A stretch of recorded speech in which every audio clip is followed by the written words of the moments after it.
Okay, so you want to know how to bring a little more peace into your life, right? Mm.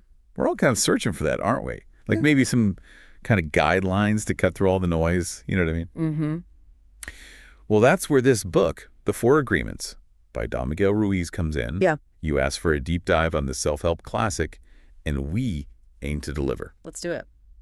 So we checked out this episode from Books, a podcast, where they really dug into the Four Agreements. They had some interesting points. But first, real quick, for anyone who hasn't read it, what are these Four Agreements all about? Right, got to set the stage. Basically, it's like 4 principles for living a more peaceful life. Sounds good so far, right? Sign me up. And honestly, this book's been popular for years for a reason. These agreements, they come from ancient Toltec wisdom, and they offer like this really simple but powerful framework for personal growth. Deceptively simple, I think they called it on Dee's books. Yeah. And they dove right into the first agreement. Be impeccable with your word.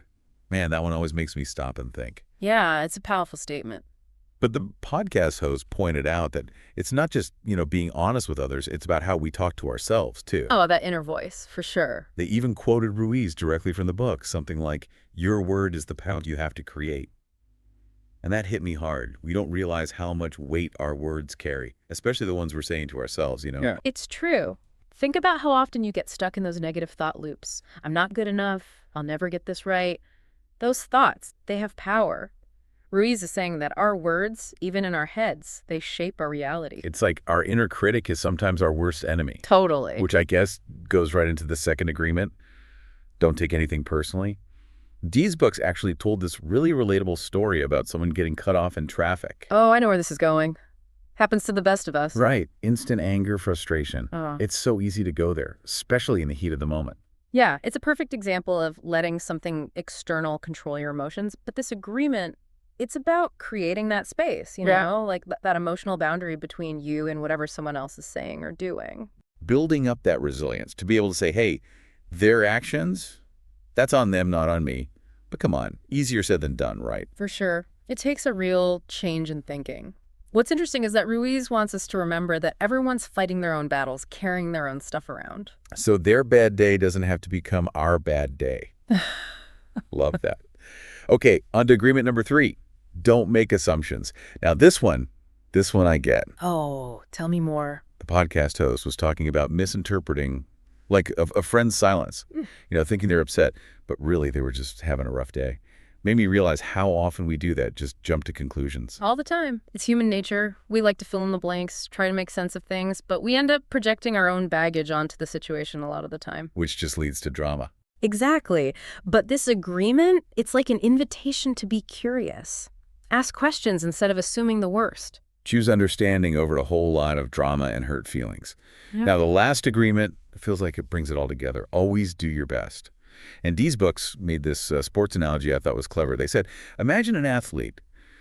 Their best is going to be different day to day, right? Depends on how they're feeling, even the weather. Some days are for breaking records, and some days you're just trying to finish the race, right? Yeah, exactly. And that's where I think being kind to yourself comes in. It's not about being perfect. It's just you do what you can with what you've got in that moment. Totally. Ruiz really emphasizes that. Your best is going to fluctuate. Some days it's amazing, some days not so much, and that's okay. Giving yourself permission to be human. Love that. Right. Focus on showing up, on the effort, not just the outcome. So freeing, honestly. Mm-hmm. Now, of these 4 agreements, is there one that really speaks to you personally, when you connect with the most? Good question. The one I struggle with most is don't make assumptions. It's just so easy to fall into that trap, especially, in relationships. Oh, yeah. Like, see a text message and it seems short and your brain just goes into overdrive, right? Totally. Making up all these stories. Creating problems that don't even exist. And usually the worst case scenario. Right. But what if instead of all that, we just got curious? Ooh, I like that. Yeah, like, okay, I'm having this thought, this assumption, but is it true? Creating space for actual communication instead of letting our assumptions run wild. Which, let's be real, is hard. We're always trying to find patterns, make sense of things. It's how our brains are wired. But when we realize those patterns aren't always right, that's powerful. Totally. And that's what I love about these agreements. It's not about being perfect. It's about awareness, noticing those patterns and making a choice. Choosing a different path. Exactly. One that hopefully leads to more peace, within ourselves and in our relationships. Because when we can be less judgmental, more compassionate towards ourselves and others, that's where real connection happens, right? 100%. So as we're wrapping up this deep dive into the 4 agreements, what's the one thing you want our listener to take away from all this? You know, it's funny. As you've been talking, I've been thinking, these agreements, they don't just stop with us, right? Like Dee's books, they focused on personal freedom, which is huge. But there's got to be this ripple effect, don't you think? Absolutely. Imagine if we took these agreements beyond ourselves to our workplaces, our communities, even globally. Whoa, now you're getting really big picture on me. Think about it. A world where people, or at least, more of us, we're careful with our words. We don't take disagreements personally. We approach things with curiosity instead of jumping to conclusions. How many arguments could we avoid? How much better could we understand each other? It's like, dare I say it, world peace. Yeah. Okay, maybe that's a stretch. Maybe. But you get the idea.